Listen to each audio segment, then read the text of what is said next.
سورۃ السجدہ، اب یہ سورہ مبارکہ آئی ہے، یہ 3 رکوعوں پر مشتمل ہے اور اس میں بڑا ردم بہت تیز ہے، اور یہ ذہن میں رکھیے گا کہ یہ حضور کی بہت محبوب صورتوں میں سے ایک صورت ہے، اس لیے کہ آپ کا یہ رواج، آپ کا یہ معمول تھا کہ آپ جمعے کے روز صبح فجر کی پہلی رکعت میں اس سورہ سجدہ کی تلاوت فرمایا کرتے تھے۔ تو جن صورتوں کے ساتھ حضور کو خاص طور پر کوئی تعلق خاطر تھا اضافی طور پر، تو اس کا ہمیں اسی سے اندازہ ہوتا ہے کہ نمازوں میں آپ جو زیادہ پڑھتے تھے، تو فجر کی نماز جمعے کے دن اس میں بالعموم آپ کا یہ معمول تھا کہ یہ سورہ سجدہ جو ہے پوری 3 رکوع پوری جو ہے وہ پہلی رکعت میں پڑھتے تھے، اور دوسری رکعت کے اندر سورۃ الدہر، یا پھر یہ کہ کبھی کبھی ایسا ہوتا تھا کہ پہلی سورت میں سورہ جمعہ اور دوسری میں سورہ منافقون، وہ 2 رکوعوں کی صورتیں ہیں، لیکن یہ جو ہے یہ صورت خاصی طویل ہے۔ الف لام میم تنزیل الکتاب لا ریب فیہ من رب العالمین، اس کتاب کا اتارا جانا ہے کہ جس میں کوئی شک نہیں، کوئی فریب نہیں، رب العالمین کی طرف سے ہے۔ ام یقولون افتراہ، کیا یہ کہتے ہیں کہ یہ محمد نے خود گھڑ لی ہے صلی اللہ علیہ وسلم، خود لکھ لی ہے؟ بل هو الحق من ربک، نہیں، یہ الحق ہے تیرے رب کی طرف سے۔ لتنذر قوما ما اتاہم من نذیر، تاکہ خبردار کر دیں آپ اے نبی اس قوم کو کہ جس کے پاس کوئی نبی پہلے نہیں آیا، کوئی خبردار کرنے والا نہیں آیا۔ حضرت اسماعیل سے لے کر اور حضرت محمد تک بڑے طویل عرصے تک کوئی نبی اس نسل میں نہیں آیا، اس قوم میں نہیں آیا۔ لعلہم یہتدون، آپ خبردار کریں انہیں شاید تاکہ وہ ہدایت پائیں، شاید کہ وہ ہدایت پائیں، تاکہ وہ ہدایت پائیں۔ اللہ الذی خلق السماوات والارض وما بینہما فی 6 ایام، اللہ وہ ہے کہ جس نے پیدا کیا آسمانوں کو اور زمین کو اور جو کچھ ان دونوں کے مابین ہے 6 دنوں میں۔ ثم استوى علی العرش، پھر وہ متمکن ہو گیا تخت حکومت پر، تخت پر۔ ما لکم من دونہ من ولی، نہیں ہے تمہارے لیے اس کے مقابلے میں من ولی ولا شفیع، یہاں دون کا لفظ جو ہے مقابلے میں، اس کے خلاف، یعنی جب کہ وہ پکڑے تمہیں سزا دینا چاہے تو اس کے اس فیصلے کے کوئی آڑے نہیں آ سکتا، نہ کوئی ولی اور نہ کوئی شفیع۔ افلا تتذکرون، تو کیا تم تذکر نہیں کرتے، سمجھتے نہیں ہو، عقل سے کام نہیں لیتے؟ یدبر الامر من السماء الى الارض، وہ تدبیر کرتا ہے امر کی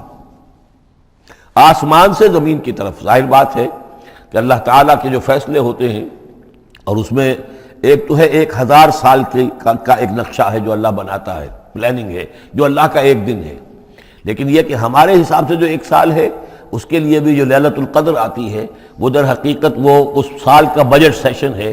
کہ اس 100,000 سال میں سے اس سال کے اندر کیا کیا ہونا ہے۔ تو اس طریقے سے اللہ تعالیٰ کا جو عالمی حکومت کا نظام ہے، اس میں اس طریقے کی پلاننگ ہے۔ یدبر الامر من السماء الى الارض، وہ تدبیر کرتا ہے اپنے امر کی آسمان سے زمین کی طرف، فرشتے اترتے ہیں احکام کو لے کر کہ اب یہ کام یہاں پر ہونے ہیں، یہ امپلیمنٹیشن ہونی ہے۔ ثم یعرج الیہ، پھر وہ چڑھتا ہے اس کی جانب، جب یہ کام ہو گئے تو رپورٹیں جو ہیں وہ اللہ تعالیٰ کی جناب میں پھر پیش ہونے کے لیے جا رہی ہیں۔ فی یوم، اور یہ سارا معاملہ ہے ایک دن میں، مقدارہ 1000 سنۃ مما تعدون، جس کی مقدار ہے تمہارے حساب سے جو تم گنتی کرتے ہو تو 1000 برس۔ اب یہ سورہ حج میں بھی یہ آیت آ چکی ہے، ان یوما عند ربک کالف سنۃ مما تعدون، تیرے رب کا ایک دن جو ہے وہ تمہارے حساب کے 1000 سال کے برابر ہے۔ اور یہاں پر بھی یہ آ گیا کہ یہ تدبیر امر کے سلسلے میں اس کائنات میں جو بھی اللہ تعالیٰ کا فیصلہ ہوتا ہے تو وہ ہر 1000 سال کے لیے اس کا ایک نقشہ بن جاتا ہے۔ ذالک عالم الغیب والشہادۃ، وہ ہے، وہ ہستی ہے جاننے والی ہر چھپی چیز کی اور ہر سامنے کی چیز کی، العزیز جو زبردست ہے، الرحیم رحم فرمانے والی ہے۔ الذی احسن کل شیء، جس نے کہ جو شے بنائی، کل شیء خلقہ، جو شے بھی اس نے بنائی بہت خوبصورت بنائی، بہت عمدہ بنائی، اس کی خلقت میں کوئی نقص تم نہیں دکھا سکتے، کہیں کوئی کوتاہی نہیں دکھا سکتے۔ وَبَدَأَ خَلْقَ الْإِنسَانِ مِنْ طِينٍ، اور انسان کی تخلیق کا آغاز کیا گارے سے۔ یہ تخلیق کا آغاز تو گارے سے ہوا، یا تو یہ کہ وہ آدم کی تخلیق جو ہے وہ جو جن مراحل سے ہو کر گزری ہے تو ہم کئی دفعہ دیکھ چکے ہیں، یا جیسے کہ میں نے سورہ مومنون کے شروع میں عرض کیا کہ خود ہر انسان کی بھی جو تخلیق ہو رہی ہے اس کا بھی اصل تو جو ہے کہ باپ کے جسم میں جو نطفہ بن رہا ہے تو وہ بھی تو ظاہر بات ہے کہ زمینی جو غذا ہیں اور وہ مٹی ہی کی کشید جو ہے وہی چیزیں ہیں کہ جس کے ذریعے سے وہ اس کا نطفہ بنتا ہے۔ لیکن اس کے بعد ثم جعل نسلہ من سلالۃ من ماء مہین، پھر یہ جو نسل چلی ہے آدم کی علیہ الصلوۃ والسلام، اب یہ چلی ہے اس بے قدر پانی کی کہ نچڑا ہوا پانی جو ہے سلالۃ من ماء مہین، اس سے اب یہ نسل آگے چل رہی ہے۔ پہلا مرحلہ آدم کا، مٹی سے آدم تک، اب آدم سے آگے جو تناسل کا معاملہ چل رہا ہے، نوع انسانی کا ریپروڈکشن جس نظام سے ہو رہی ہے، اس کا یہ نسل جو ہے اس میں یہ ذریعہ بن رہا ہے۔ ثم سواہ ونفخ فیہ من روحہ، اب یہاں سما جو آ رہا ہے گویا کہ نسل انسانی میں سے جو بھی کوئی ایک بچہ جو ہے اس کو اللہ تعالیٰ اس کی نوک پلک سنوار دیتا ہے، وَنَفَخَ فِيهِ مِن رُوحِهِ، اور اس میں پھر پھونکتا ہے اپنی روح میں سے۔ یہ میں عرض کر چکا ہوں کہ یہ حدیث نبوی سے جو بڑی پختہ حدیث ہے حضرت عبداللہ ابن مسعود رضی اللہ تعالیٰ عنہ سے، اس میں یہ ہے کہ 40 دن نطفے کی شکل ہے، 40 دن مضغہ ہے، بلکہ درمیان میں علقہ ہے، اور پھر 120 دن کے بعد اللہ تعالیٰ فرشتے کو بھیجتا ہے جو اس میں روح پھونکتا ہے۔ وَنَفَخَ فِيهِ مِن رُوحِهِ وَجَعَلَ لَكُمُ السَّمْعَ وَالْأَبْصَارَ وَالْأَفْئِدَةَ، اور اس نے تمہارے لیے بنا دیے ہیں کان بھی اور آنکھیں بھی، اور تمہیں عقل بھی دی ہے، یا دل بھی، جو بھی چاہے کہہ لیں، اس لیے کہ دل کی بھی ایک عقل ہے اور ایک عقل حیوانی ہے۔ قَلِيلًا مَا تَشْكُرُونَ، بہت ہی کم ہے جو شکر تم کرتے ہو۔ وَقَالُوا أَإِذَا ضَلَلْنَا فِي الْأَرْضِ أَإِنَّا لَفِي خَلْقٍ جَدِيدٍ، اور یہ کہتے ہیں کہ جب ہم زمین میں گم ہو جائیں گے، رل مل جائیں گے، مٹی ہو کر مٹی میں مل جائیں گے، تحلیل ہو جائیں گے۔ اور آج کا کوئی نوجوان کہے گا جب کہ اس کے تو ایٹم جو ہے وہ بھی منتشر ہو گئے، اس کے الیکٹرانز بھی پتہ نہیں کہاں سے کہاں گئے، اب اسی کے جسم سے کھاد بن گئی ہے، وہ اس کا جسم کھاد بن گیا ہے، اور وہ کھاد جو ہے وہ پلانٹس کے اندر آ گئی ہے، اور وہ پلانٹس جو ہیں وہ بکری نے کھا لیے ہیں، اور بکری سے کہاں پہنچ گئے، کیسے جمع ہوں گے اس کے اجزاء۔ وَقَالُوا إِذَا ضَلَلْنَا فِي الْأَرْضِ، جب ہم زمین کے اندر گم ہو جائیں گے، کھوئے جائیں گے، أَإِنَّا لَفِي خَلْقٍ جَدِيدٍ، کیا پھر ہمیں ایک نئی تخلیق جو ہے عطا ہو جائے گی۔ بل ہم بلقاء ربہم کافرون، حقیقت میں یہ اپنے رب کی ملاقات کا انکار کر رہے ہیں، کیونکہ انہیں معلوم ہے کہ ان کے کرتوت کیا ہیں۔ ظاہر بات ہے جس کے دل کے اندر اللہ کے لیے خلوص اور محبت ہے، اور دل را بدل رہیس، تو اسے یہ بھی یقین ہوگا میرا پروردگار بھی مجھ پر شفقت فرمائے گا، رحم فرمائے گا۔ آپ اگر مخلص ہیں اللہ کے ساتھ تو اللہ تعالیٰ کی طرف سے بھی رحمت کی امید ہوگی، تو پھر تو انسان ملنا چاہے گا۔ یہ لوگ انکار کرنا چاہتے ہیں اللہ سے ملاقات کا، اعتراض یہ کر رہے ہیں کیسے ہو سکتا ہے، کیسے پیدا ہو سکتے ہیں، حالانکہ بے وقوف یہ دیکھیں کہ اگر تمہیں وہ پہلی مرتبہ پیدا کر سکتا ہے تو دوبارہ پیدا کرنا کیسے مشکل ہوگا۔ تو تمہیں پہلے بھی پیدا کیا، زمین ہی سے اجزاء آئے ہیں، سارے ایٹمز وہیں سے آئے ہیں، وہیں سے ہو کر تمہارے وجود جو ہے وہ بنا ہے۔ قُلْ يَتَوَفَّاكُم مَلَكُ الْمَوْتِ الَّذِي وُكِّلَ بِكُم، کہہ دیجئے کہ تمہیں قبض کر لے گا وہ فرشتہ جو موت کا فرشتہ ہے، جو تم پر مقرر کر دیا گیا ہے۔ ثم الی ربکم ترجعون، پھر تم اپنے رب کی طرف لوٹا دیے جاؤ گے۔ وَلَوْ تَرَىٰ إِذِ الْمُجْرِمُونَ نَاكِسُو رُءُوسِهِمْ، اور کاش کہ تم دیکھ سکو وہ منظر جب کہ یہ مجرم کھڑے ہوں گے سر ڈالے ہوئے اپنے پروردگار کے سامنے۔ ربنا ابصرنا وسمعنا، وہ کہیں گے پروردگار اب ہم نے دیکھ لیا، حقیقت ہم پر منکشف ہو گئی، اب ہم نے سن لیا، ہر بات جو ہے ہم نے پا لی۔ فرجعنا، تو ایک دفعہ ہمیں دنیا میں لوٹا دے، نعمل صالحا، اب ہم نیک عمل کریں گے، انا موقنون، اب ہمیں یقین آ گیا، ایمان کیا، ایمان سے بھی آگے کی بات، اب تو پورا یقین ہمیں حاصل ہو گیا۔ وَلَوْ شِئْنَا لَآتَيْنَا كُلَّ نَفْسٍ هُدَاهَا، اگر اسی طرح ہم نے ہدایت دینی ہوتی پردے اٹھا کر تو دنیا ہی میں ہم سب کو جو ہے ہدایت دے دیتے۔ اب فائدہ جو ہے اب ایمان لانے کا کوئی فائدہ نہیں ہے، اب تو جزا کا وقت ہے، یہ اب وہ امتحان کا وقت ختم ہو چکا۔ وَلَوْ شِئْنَا لَآتَيْنَا كُلَّ نَفْسٍ هُدَاهَا وَلَكِنْ حَقَّ الْقَوْلُ مِنِّي، لیکن میری طرف سے تو یہ میرا فیصلہ جو ہے یہ ثابت ہو چکا ہے، پختہ ہے، صادر ہو چکا ہے۔ لَأَمْلَأَنَّ جَهَنَّمَ مِنَ الْجِنَّةِ وَالنَّاسِ أَجْمَعِينَ، کہ میں جہنم بھی تو میں نے بنائی ہے نا، آخر اس کے لیے بھی مجھے ایندھن چاہیے، تو اب تو یہ کہ تم لوگ اس کا ایندھن بنو گے، اب تو میں جنات اور انسان جو بھی تھے، جو باغی تھے ہمارے، اب ان کو اس جہنم کے اندر جھونک کر رہیں گے۔ فَذُوقُوا بِمَا نَسِيتُمْ لِقَاءَ يَوْمِكُمْ هَذَا، اب چکھو ذرا مزہ اس چیز کا جو تم نے آج کے دن کی ملاقات کا انکار کیا یا اسے نظر انداز کیے رکھا۔ انا نسیناکم، ہم نے بھی اب تمہیں نظر انداز کر دیا، اب ہم سے بات نہ کرو، لا تکلمون، اب ہم مجھ سے بات نہ کرو۔ وذوقوا عذاب الخلد بما کنتم تعملون، اور جو کچھ تم کرتے رہے اس کی پاداش میں اب ہمیشگی والا عذاب چکھو۔ انما یؤمن بآیاتنا الذین اذا ذکروا بها، میری ایمان رکھنے والے تو ہماری آیات پر وہ لوگ ہیں کہ جب انہیں ہماری آیات کے ذریعے سے تذکیر کی جاتی ہے، نصیحت کی جاتی ہے، انہیں سنائی جاتی ہے، خروا سجدا، وہ سجدے میں گر پڑتے ہیں، وسبحوا بحمد ربہم، اور وہ اپنے پروردگار کی حمد کے ساتھ تسبیح کرتے ہیں، وہم لا یستکبرون، اور وہ گھمنڈ نہیں کرتے، تکبر نہیں کرتے۔ یہ آیت سجدہ ہے۔ تتجافی جنوبہم عن المضاجع، رات کے اوقات میں ان کے پہلو بستروں سے دور رہتے ہیں، علیحدہ رہتے ہیں، رات کو یبیتون لربہم سجدا وقیاما۔ ایک تو وہ شخص ہے کہ ساری رات پڑا سوتا رہتا ہے، اور ایک وہ ہے کہ جو وقفے وقفے سے اٹھتا ہے، اللہ کو یاد کرتا ہے، کبھی کھڑا ہے کبھی سجدہ کر رہا ہے۔ تو ان کے پہلو جو ہیں وہ ان کے بستروں سے علیحدہ رہتے ہیں۔ یدعون ربہم خوفا وطمعا، اپنے رب کو پکارتے رہتے ہیں، دعا کرتے رہتے ہیں اپنے رب سے، خوف کے ساتھ بھی اور طمع کے ساتھ بھی۔ انہیں امید بھی ہوتی ہے، لالچ بھی ہوتا ہے کہ اللہ تعالیٰ رحم فرمائے، مغفرت فرمائے، لیکن ڈر بھی رہتا ہے کہ کہیں ہماری پکڑ نہ ہو جائے۔ وَمِمَّا رَزَقْنَاهُمْ يُنْفِقُونَ، اور جو کچھ ہم نے انہیں دیا ہے اس میں سے پھر وہ خرچ کرتے ہیں ہماری رضا جوئی کے لیے۔ فَلَا تَعْلَمُ نَفْسٌ مَّا أُخْفِيَ لَهُم مِّن قُرَّةِ أَعْيُنٍ، تو کسی جان کو نہیں معلوم، کسی انسان کو نہیں معلوم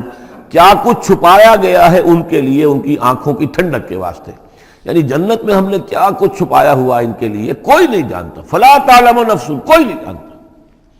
اسی مضمون کو اصل میں حضور نے ادا کیا ہے کہ ما لا عین رات ولا اذن سمعت وما خطر علی قلب بشر۔ باقی جو چیزیں بیان کی گئی ہیں ان کے بھی اصل حقیقت تو وہاں کھلے گی، لیکن پھر بھی یہ تو ابتدائی نزول ہے، پہلی مہمان نوازی ان چیزوں سے ہے جن کا کہ قرآن مجید میں ذکر ہے، جن کو کہ ہم سمجھ سکتے ہیں۔ اصل نعمتیں جو جنت کی ہیں وہ تو یہ فلا تعلم نفس، کوئی نہیں جانتا کیا کچھ چھپایا گیا ان کے لیے اللہ تعالیٰ نے، کیا کچھ تیار کر کے رکھا ہوا ہے ان کی آنکھوں کی ٹھنڈک کا سامان۔ جزاء بما کانوا یعملون، وہ بدلہ ہوگا ان کے اعمال کا۔ افمن کان مومنا کمن کان فاسقا، تو بھلا ایک شخص کہ جو مومن ہے کیا وہ ایسا ہو جائے گا جیسے فاسق ہو؟ کیا ان کا انجام برابر ہوگا؟ لا یستوون، نہیں وہ برابر نہیں ہو سکتے۔ اما الذین آمنوا وعملوا الصالحات، یقیناً وہ لوگ جو ایمان لائے اور جنہوں نے نیک عمل کیے، فلہم جنات الماوا، ان کے لیے تو وہ باغات ہیں جہاں ان کو ٹھکانہ دیا جائے گا۔ نزلا بما کانوا یعملون، اور یہ ہوگی ان کی ابتدائی مہمان نوازی۔ نزل عربی میں کہتے ہیں مہمان جیسے ہی آئے، نزیل اترا ہے وہ اپنی سواری سے، گھوڑے سے آیا ہے، اونٹ پر آیا ہے،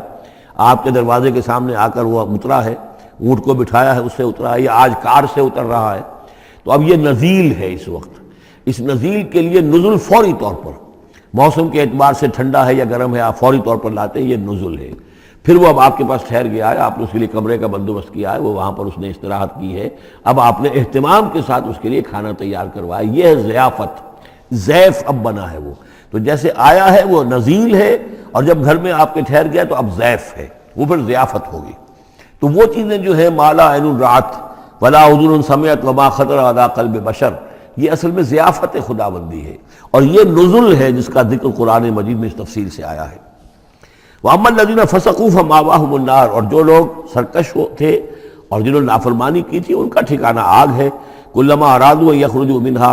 جب بھی وہ چاہیں گے کہ وہاں سے نکل بھاگیں، أُعِيدُوا فِيهَا، پھر انہیں اسی میں لوٹا دیا جائے گا۔ وَقِيلَ لَهُمْ ذُوقُوا عَذَابَ النَّارِ الَّذِي كُنتُمْ بِهِ تُكَذِّبُونَ، اور ان سے کہا جائے گا چکھو اب مزہ اس عذاب کا، آگ کے عذاب کا جس کو تم جھٹلاتے رہے تھے۔ وَلَنُذِيقَنَّهُم مِّنَ الْعَذَابِ الْأَدْنَىٰ دُونَ الْعَذَابِ الْأَكْبَرِ لَعَلَّهُمْ يَرْجِعُونَ۔ یہ ہے آیت نمبر 21 اس سورہ مبارکہ کی، اور آیت نمبر 41 تھی سورہ الروم کی۔ ظہر الفساد فی البر والبحر بما کسبت ایدی الناس لیذیقہم بعض الذی عملوا لعلہم یرجعون۔ ہم لوگوں کے کرتوتوں کے کچھ اعمال کی سزا دنیا میں دے دیتے ہیں، شاید کہ یہ جاگ جائیں، ہوش میں آ جائیں اور یہ لوٹ آئیں، پلٹ آئیں، توبہ کریں۔ یہاں فرمایا ہم لازماً انہیں چکھائیں گے مزہ چھوٹے عذاب کا، ادنا، عذاب الادنا، دون العذاب الاکبر، اس بڑے عذاب سے پہلے پہلے، لعلہم یرجعون، شاید کہ یہ جاگ جائیں، شاید کہ ہوش میں آ جائیں، شاید کہ لوٹ جائیں، شاید کہ توبہ کریں۔ یہ بات جو ہے آ چکی ہے کہ رسول جب بھی بھیجے جاتے تھے تو اللہ تعالیٰ کی طرف سے اس قسم کی تنبیہات کا سلسلہ آتا تھا تاکہ لوگ بیدار رہیں۔ وَمَنْ أَظْلَمُ مِمَّنْ ذُكِّرَ بِآيَاتِ رَبِّهِ ثُمَّ أَعْرَضَ عَنْهَا، اس سے بڑھ کر ظالم کون ہوگا جس کو نصیحت کی گئی اب اس کے رب کی آیات کے حوالے سے پھر بھی اس نے اعراض کیا۔ یعنی ایک تو نصیحت کوئی کر رہا ہے، وہ اپنا جو فلسفہ بھگار رہا ہے یا کوئی اپنی عقل لڑا رہا ہے، اپنی منطق لڑا رہا ہے، ایک یہ کہ اللہ کی آیات کے ذریعے سے تذکیر کر رہا ہے،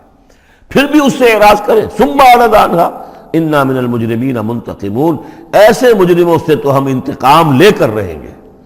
وَلَقَدْ آتَيْنَا مُوسَى الْكِتَابَ فَلَا تَكُنْ فِي مِرْيَةٍ مِّن لِقَائِهِ،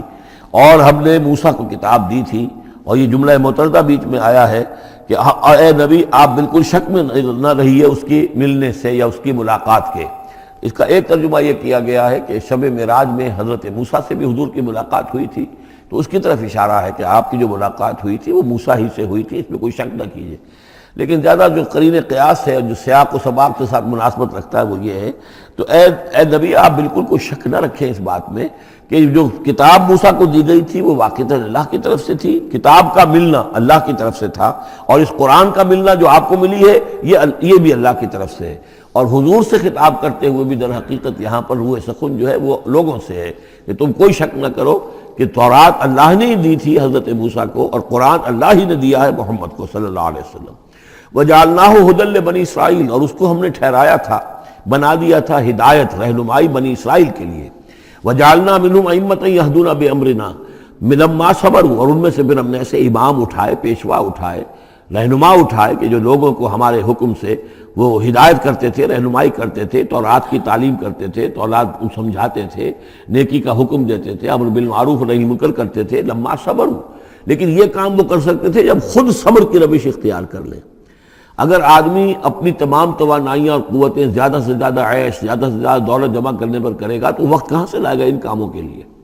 اور اس کام کے لیے تو ظاہر بات ہے آپ کو بدی پر کسی کو روکنا ہے، ٹوکنا ہے، نہیں منکر کرنا ہے تو کوئی صبر بھی کرنا پڑے گا، کوئی مصیبت بھی آئے گی، کوئی تکلیف بھی آئے گی، کوئی آپ کو ستائے گا بھی، گالیاں دے گا، اور اگر حکومت کے خلاف آپ نے کوئی بات کہی ہے تو حکومت آپ کو سزا دے گی۔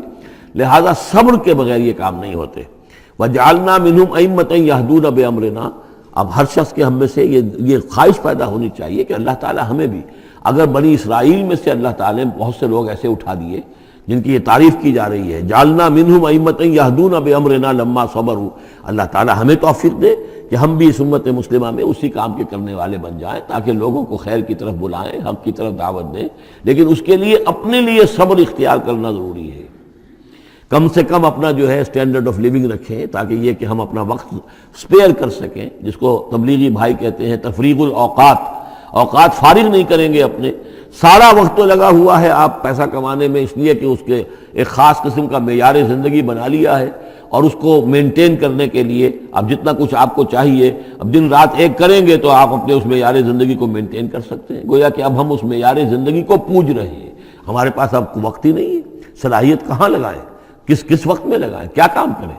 لیکن صبر کی روش ہوگی اور پھر قرآن مجید کے ساتھ وہ تعلق ہوگا تو پھر انشاءاللہ تعالیٰ اللہ تعالیٰ نے انسان میں بڑی صلاحیتیں رکھی ہیں، بڑی قوتیں رکھی ہیں، مسجود ملائک بنایا ہے، اللہ کے کریشن کا کلائمیکس ہے یہ، تو اللہ تعالیٰ کی یوں سمجھیے کہ تخلیق کا نقطہ عروج ہے، تو اس کے اندر صلاحیتیں ہیں۔ آدمی ارادہ کر لے، ہمت کرے، فیصلہ کر لے تو پھر یہ کہ اللہ تعالیٰ جو ہے اس کے لیے راستے کھول دیتا ہے۔ وَجَعَلْنَا مِنْهُمْ أَئِمَّةً يَهْدُونَ بِأَمْرِنَا لَمَّا صَبَرُوا وَكَانُوا بِآيَاتِنَا يُوقِنُونَ، ایک تو یہ کہ صبر کریں اور ہماری آیات کے اوپر پورا یقین ہو۔ إِنَّ رَبَّكَ هُوَ يَفْصِلُ بَيْنَهُمْ يَوْمَ الْقِيَامَةِ فِيمَا كَانُوا فِيهِ يَخْتَلِفُونَ، یقیناً آپ کا رب فیصلہ کرے گا ان کے مابین قیامت کے دن ان تمام چیزوں میں جن میں یہ اختلاف کر رہے تھے۔ أَوَلَمْ يَهْدِ لَهُمْ كَمَا أَهْلَكْنَا مِنْ قَبْلِهِمْ مِنَ الْقُرُونِ يَمْشُونَ فِي مَسَاكِنِهِمْ، کیا ان کے لیے یہ بات کافی نہیں ہوئی، ان کی رہنمائی کے لیے، ان کو سبق دکھانے کے لیے کہ ان سے پہلے ہم نے کتنی ہی بستیوں کو اور کتنی ہی نسلوں کو جو ہے ہلاک کیا ہے، کہ وہ جو پھرتے تھے اپنی انہی مساکن میں، اپنے شہروں میں، اور ایک مفہوم یہ کہ جن میں اب یہ پھر رہے ہیں، یہ جاتے ہیں اور سمود کی بستیوں کے پاس سے گزرتے ہیں۔ خبر آئی ہے کہ کوئی برطانوی سیاست جو ہے وہ محققین، انہوں نے وہ ڈیڈ سی میں اس کے ساحل کے ساتھ ہی اور پانی کے نیچے وہ آثار موجود ہیں اس شہر کے کہ جس کی طرف حضرت لوط علیہ السلام کو بھیجا گیا تھا۔ تو خبر میں یہ ہے کہ قرآن اور تورات کی جو بات ہے اس کی تصدیق ہو گئی ہے، لیکن وہ بستی جو ہے پہلے بھی میرا گمان یہی تھا کہ وہ جو ہے اصل میں سمندر کے اندر آ چکی ہے، اور شاید اسی لیے ڈیڈ سی اس کا نام ہو کہ پورے شہر جو ہیں بڑے ہوئے وہ اس کے اندر دھنس گئے ہیں، اور گویا کہ سب کے سب اسی کے اندر جو ہے ان کی قبر بن گئی ہے، وہ پانی کی قبر کے اندر وہ دفن ہوئے ہیں۔ بہرحال یہ تمام چیزیں جو ہیں تم پھرتے ہو، آتے ہو، جاتے ہو، انہی لوگوں کے مساکن کے اندر تم پھر رہے ہو۔ ان فی ذلک لآیات فلا یسمعون، اس میں یقیناً نشانیاں ہیں، تو کیا تم عقل سے کام نہیں لیتے، سنتے نہیں ہو؟ اولم یروا انا نسوق الماء الی الارض الجرز، کیا انہوں نے دیکھا نہیں کہ ہم پانی کو ہانک کر لے جاتے ہیں ایک ایسی زمین کی طرف جو چٹیل پڑی ہے، بے آب و گیا ہے۔ فنخرج به زرعا تاکل منه انعامهم وانفسهم، پھر ہم اس کے ذریعے سے اس پانی میں کھیتی اگا دیتے ہیں کہ جس میں سے کھاتے ہیں ان کے مویشی بھی اور خود یہ بھی۔ افلا یبصرون، تو کیا یہ دیکھتے نہیں ہیں؟ وَيَقُولُونَ مَتَىٰ هَٰذَا الْفَتْحُ إِن كُنتُمْ صَادِقِينَ، اور وہ یہ کہتے ہیں کب ہوگا یہ فیصلہ، اگر تم سچے ہو تو بتاؤ اے مسلمانوں، یہ قیامت یا عذاب یہ کب آئے گا؟ قُلْ يَوْمَ الْفَتْحِ لَا يَنفَعُ الَّذِينَ كَفَرُوا إِيمَانُهُمْ، کہہ دیجئے وہ جو فیصلے کا دن ہوگا پھر اس دن کافروں کا ایمان لانا ان کے لیے ہرگز مفید نہیں ہوگا۔ ایمان لانا غیب میں اب، جبکہ وہ حقائق جو ہیں وہ غیب کے پردے میں چھپے ہوئے ہیں، تب وہ مفید ہے، لیکن جب فیصلہ ہو جائے گا اور جب تمام حقائق جو ہیں وہ نگاہوں کے سامنے آ جائیں گے، یوم الفتح لا ينفع الذین کفروا ایمانہم ولا هم ینظرون، اور پھر انہیں کوئی مہلت نہیں ملے گی کہ اب وہ کوئی توبہ کر لیں یا کوئی اپنی اصلاح کر لیں۔ فاعرض عنہم، تو اے نبی آپ ان سے اعراض فرمائیے، ان سے درگزر کیجئے، ان کی باتوں پر زیادہ نہ جائیے۔ منتظر انہم منتظرون، آپ بھی انتظار کیجئے اور یہ بھی انتظار کر رہے ہیں۔